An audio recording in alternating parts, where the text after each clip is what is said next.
Hello everyone and welcome to our latest edition of Meet the Investor. Today we're delighted to have John Seo joining us from Westport, Connecticut, founder and portfolio manager from Fermat Capital Management, an alternative investment manager specializing in catastrophe bonds. John started Fermat with his brother in 2001, and Fermat now has 15 billion Australian dollars in assets under management with clients across the globe. Thank you very much for joining us today, John. It's a pleasure to be here. I thought maybe we could start with you telling us a little bit about yourself and Fermat Capital, including how and why you founded the business more than 20 years ago. Well, it all goes back to a phone call that I got. At the time, I was at the Harvard University Endowment, managing their mortgage-backed securities portfolio. And Lehman Brothers, which is a big mortgage house, we would chat daily. They called me up and they said, "Hey, did you see that trade that Warren Buffett did?" I was like, "No." And he said, "Well, he risked $1 billion on a California earthquake. And get this, he got paid $500 million in risk premium for it. So, his upside is $500 million. His downside is net $500 million. And he's got a 99.9% chance of winning."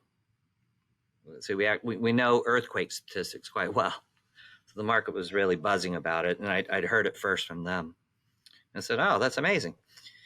He said, "Listen, I know this sounds crazy, but we want to start a proprietary trading group here to do similar trades. And we'd like you to be our head trader of the group. And we're thinking of creating these things called catastrophe bonds in order to access the opportunity." And I said, "I don't know anything about catastrophe bonds." And they said, "Well, that's the great thing. Nobody does." So it was just really interesting. And so, that's how I got it. It took a year for me to be convinced to come on over, but I finally did come over, and what an experience it was. I mean, we were risking $1 billion of the firm's money, not just in things like earthquake and hurricane. Actually, it turned out, but all kinds of other risks, even film finance, Y2K insurance, terrorism. We hired the best people in the business that we could, and it was my privilege to learn about the global insurance and reinsurance market from some of the best people in the business. So that's how we got into it. Now, interestingly, I had done many stints on Wall Street. I was out of it on the investment side. I didn't want to go back, and that's why I was so resistant. I was done with Wall Street. But I saw that this is really an opportunity to be there at the birth of a new asset class, to actually help create the asset class. And since I was interested at that time in investment management, I told Lehman before I joined, the deal was that once the market got up and going, I would come out and start my own investment management company with my brother Nelson. I called him up right after that too and told him. So that was the plan from the very beginning, practically from that phone call, which is to go and help create this new asset class that had incredible risk-reward characteristics to it, and then come out and start one of the first investment management companies for it, because we knew that institutional investors would want a specialist to handle the risk. So you mentioned catastrophe bonds there. That sounds pretty scary in the name, catastrophe. What exactly are they, and how does that relate to what sounds like you're effectively providing insurance against weather events? Okay, well, yeah, it's a scary name. And interestingly, that was deliberate. In the early days, they were afraid that these institutional investors that invested in these bonds, and by the way, there are extremely few historical losses in these bonds, but they were afraid that these very powerful institutions might sue the Wall Street dealer that sold the bond. So they wanted full disclosure, that they couldn't pretend that they didn't know what the risk is. So we call them catastrophe bonds. And very interestingly, it worked. I mean, no one can pretend that they don't know what they're getting into. But really, they're a very simple instrument. It's just a bond. So typically 3-year maturity. So you invest your money and you clip coupon. The coupon these days is something like a 13 or 14% coupon. The principal is actually being held they're largely US dollar denominated, being held in T-bills. So there's actually minimal or credit risk. So short-term government paper, yeah. Yeah, short-term government bonds, right? So really, it's a floating rate coupon. It's basically looks like in U.S. dollars a 1 month T-bill plus 8, 9, 10% coupon. We just closed on a deal that had a 19% coupon. So what's interesting is that the yields today, as we speak, are really as high as they were in the days when the market was born, right? So I think the real question is like why does it exist, right? As an investor, when you see something that looks too good to be true, you're supposed to ask the person on the other side of the table, it's like, why so generous? Why are you paying us so well for these risks? And in the old days, I used to do that a lot at a Cap On roadshow with financial press present. I'd always ask the issuer, why so generous? Why are you paying us so well? And they always had this same answer, and it's an answer that's very well known. It was discovered in the 1990s. That's how Warren Buffett made his money. There was a hurricane that struck Miami. It was actually late Sunday night, August 24th, 1992. It was a big date. It was a Category 5, and it struck just south of Miami. It didn't hit Miami itself, so everybody was like, oh, yeah. And so everybody thought it'd be a $500 million loss. It was a $14 billion loss. And very, very interesting. Now, it turns out there was one human being in the entire world that knew it was 14 billion. Everybody else thought it was $500 million. And it was a woman by the name of Karen Clark. And she bet her entire reputation and her little fledgling company, had a couple of employees at the time, on this prediction. So she faxed that number out. It was actually 13.5 billion, but she faxed out 13.5 billion in big bold letters to the entire Lloyd's syndicate. And so that's what this hurricane is going to cost the insurance industry. People laughed at that fax. They're just like, this is a joke. But it turned out to be 14 billion. Pretty good, right? So the risk, it turned out, for insurance companies on the coastline was roughly 20 times bigger than they thought it was. And because Karen simultaneously had proven, in a sense, the validity of this thing called the catastrophe model, which she had created and was trying to commercialize, the whole world adopted it immediately, ran the numbers, and concluded that there was 20 times too little risk capital in the insurance system to absorb the risk. So it caused a near total collapse of the coastal insurance markets in the United States. It's just utter chaos, right? So Warren Buffett had to rescue the system, and he took his pound of flesh, but in doing so revealed that there was a huge structural shortfall of risk capital in the insurance markets in the U.S. And so out of necessity, the Cap On market was born. So the amount of money that they needed to be insured for, the people taking out the insurance, was nowhere near enough. The insurance companies could not provide enough cover for that, and so there was a gap in that. That's correct. It's a huge gap, and it's kind of hard to explain, but there's an interesting setup in insurance and reinsurance markets. Anybody that's involved in business recognizes immediately. Everything's kind of run like a casino. Casinos have these table limits, on things that can be bet. So there's a lot of action, there's a lot of risk, but the amount of table limit available for a single event like a hurricane, et cetera, is actually shockingly small. And then they have to keep it that way, or the rating agencies, Moody's, S&P, AM Best, won't give an insurance company and reinsurance company a investment grade rating. So there's actually a structural impossibility here. They can't take these risks without losing their rating, and then they can't operate. So that's why you actually have to create these things called catastrophe bonds that put cash up front for the promise to pay. And the system, at times will pay you shockingly high amounts to take that, because the alternative is literally to stop writing insurance. That's what they did actually in the 90s. they were running out the construction sites and actually kicking all the workers off. They'd stop the sky cranes and chaining the things because the insurance lapsed. There was no insurance for the construction.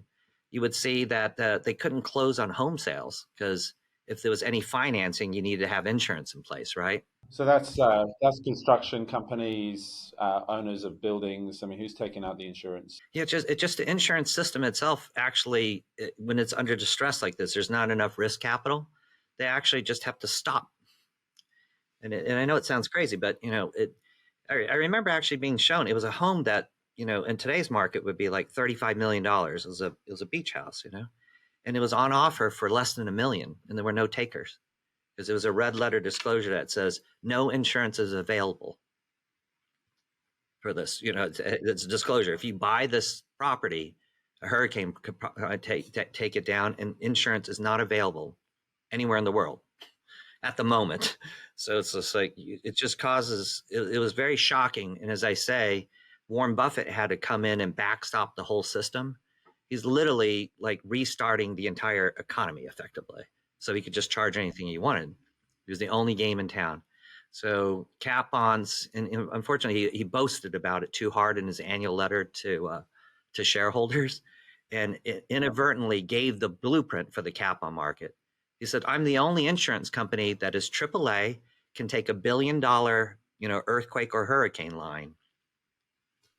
And so Wall Street thought, well, if we create this crazy thing called catastrophe bonds, we can do $1 billion deal. The promise to pay is backed by Treasuries, so it's AAA. And then that bond will be paid as Warren Buffett is paid, a fortune. And so did this create a lot of entrance into that market? I mean, surely when there's opportunities like this, everyone comes in and starts writing this insurance. It actually did. So there were all of Wall Street really wanted to get involved. But again, it was the great difficulty is that, the financial sector, which I come from, has great confidence when it comes to things like interest rate risk, credit risk, et cetera, right? But they had zero confidence when it came to rating the odds of a hurricane or earthquake occurring. So surprising to me was the barrier to entry that actually presented. Not to mention, let's face it, career risk too, right? So when I left Harvard Management to go into it, every friend I had in the business begged me not to do it. That it was just a total destruction of my own career. Because once you get out of it, once you're in the flow in finance, life is good. If you rise to a certain level, but you get out and your seat is quickly taken. You can be out of the market for a year. You're not getting back in.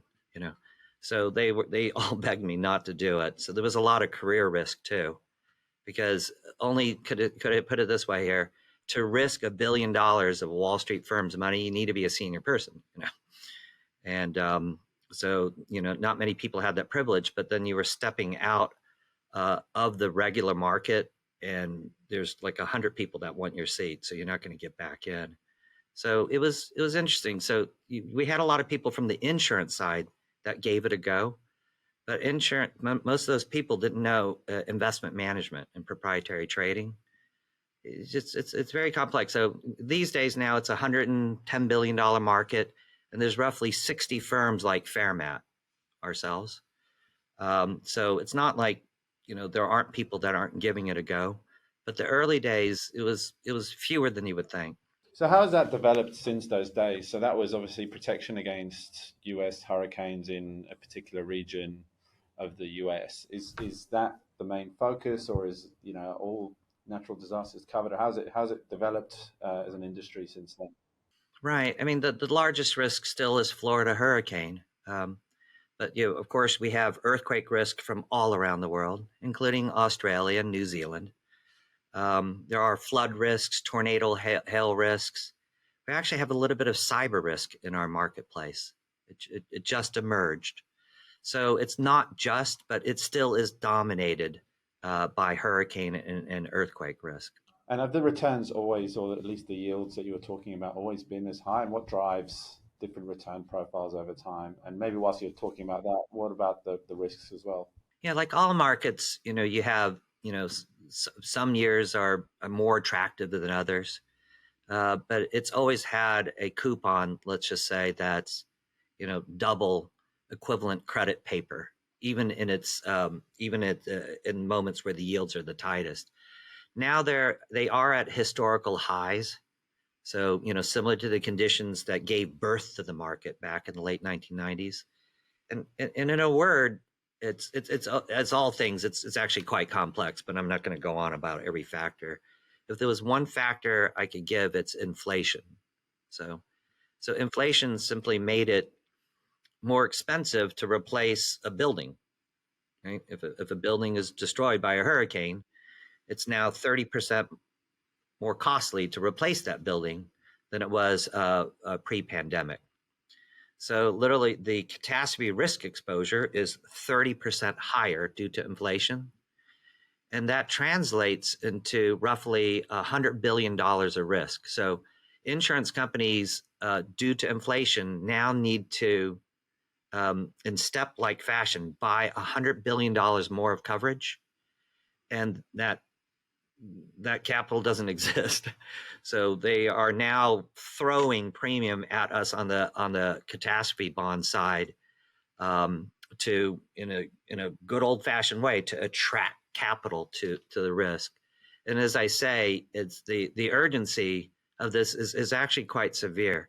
It's, again, if insurance itself doesn't meet needs here in the US, it literally stops construction. It actually it kills real estate deals. It's very, very serious. It's simply not tolerable. Yeah. So the insurance and reinsurance companies simply pay whatever it takes to get that risk capital. So so what can go wrong in terms of where's the risk of taking the position that Fermat are taking? Well, yeah, of course, you have to talk about like the bad one. It's still the big one in our market is a Great Miami Hurricane, which last occurred. I think it was like a Saturday, September 18th, 1926. It looked, when you see pictures of it, it looks like an atomic bomb blast on Miami.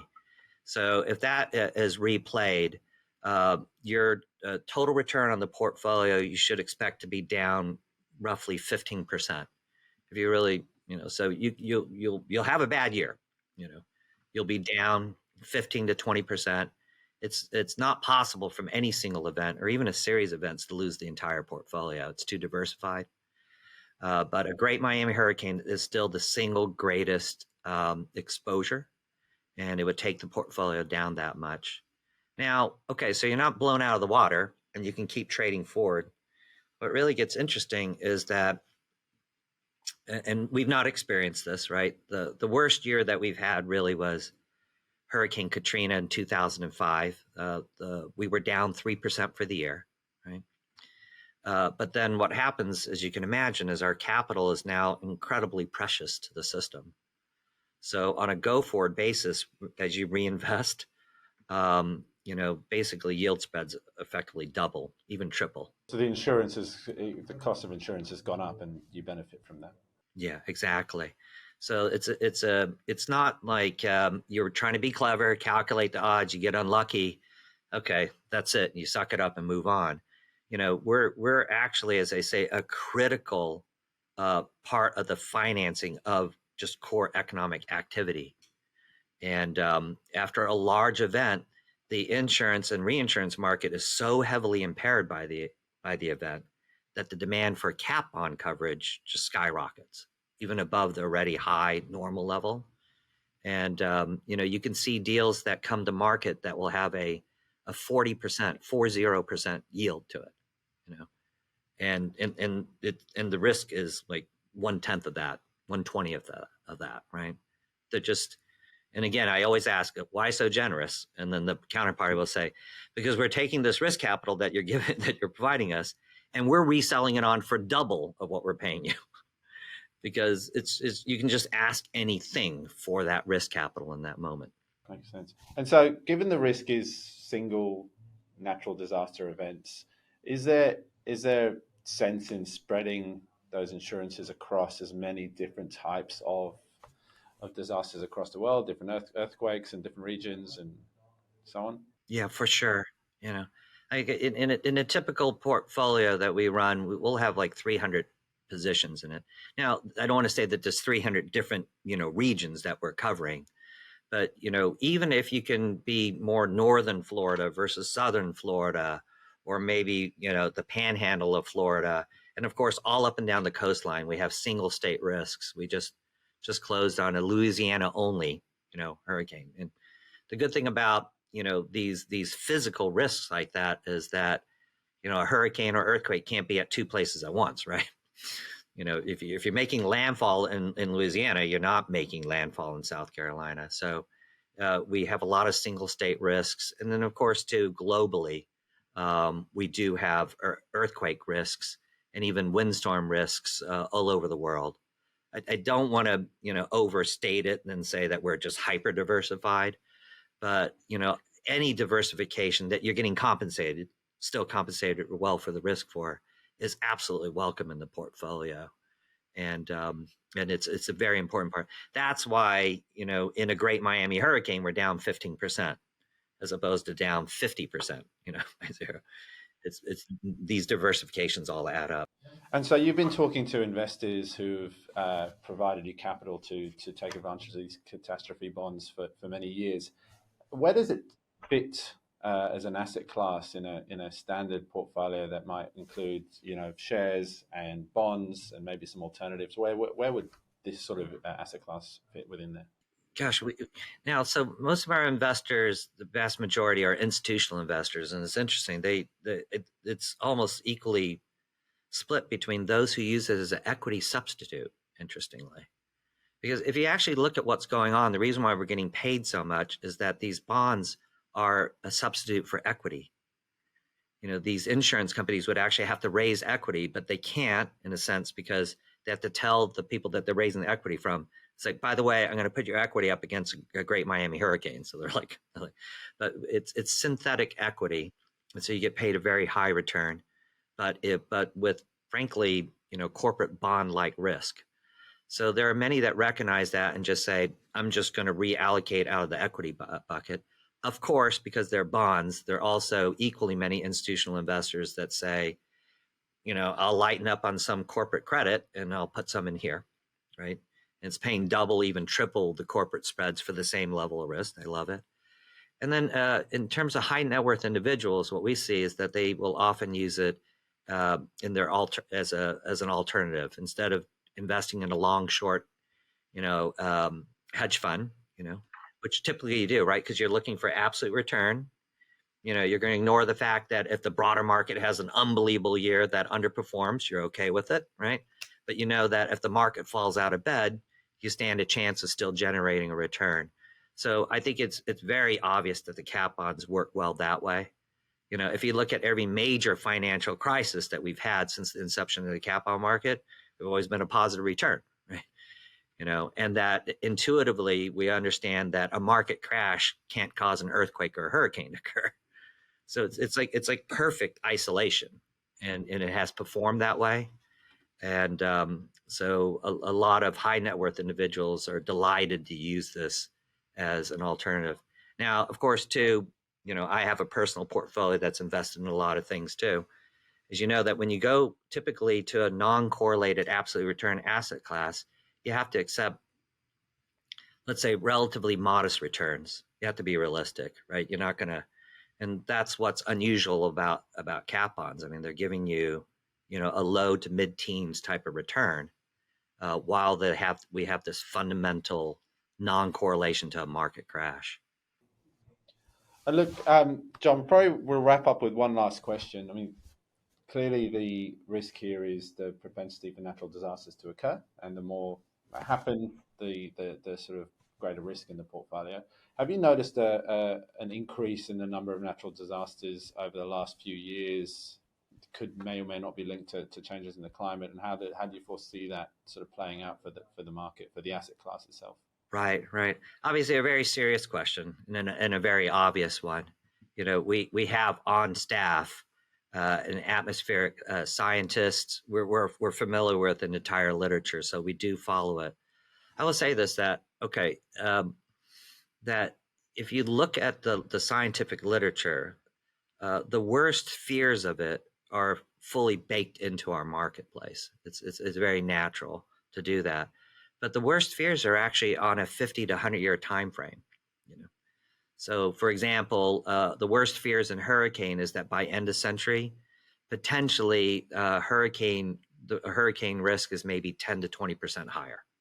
Actually, and that's trending lower, by the way. The latest from the IPCC keeps revising it lower. So that's 10 to 20% by end of century. If you look at the per annum inflation on that risk, it's less than 1%. So, but the market is kind of pricing it as if that end of century view is happening now. It's just kind of the way the market naturally reacts. So we do take it seriously. We look at it. We're very frank and say that it's overbaked in to the market at these current levels. And you can see it in terms of returns. Over the last 20 years, there's no trend down in our total returns. It actually just keeps trending up. And largely, again, too, it's because these bonds are not priced on top of their risk. If they were priced on top of their actuarial risk, the yield would be, potentially 10 times lower. So there's so much excess spread. It's actually giving you a massive margin for any uncertainties in the rated risk. And that's really important to keep that in perspective. But really, the cat bond market, to my knowledge, and I'm told this often, in the financial sector is the most advanced and up-to-date on its views on climate change. And the market has chosen to take end-of-century risk and just accelerate to today and just price it in. John, thank you for your time today and enlightening us all on Fermat and an asset class I'm sure will be new to many of our listeners. Joey, it was a pleasure speaking with you. Thanks again, and hope to speak to you soon.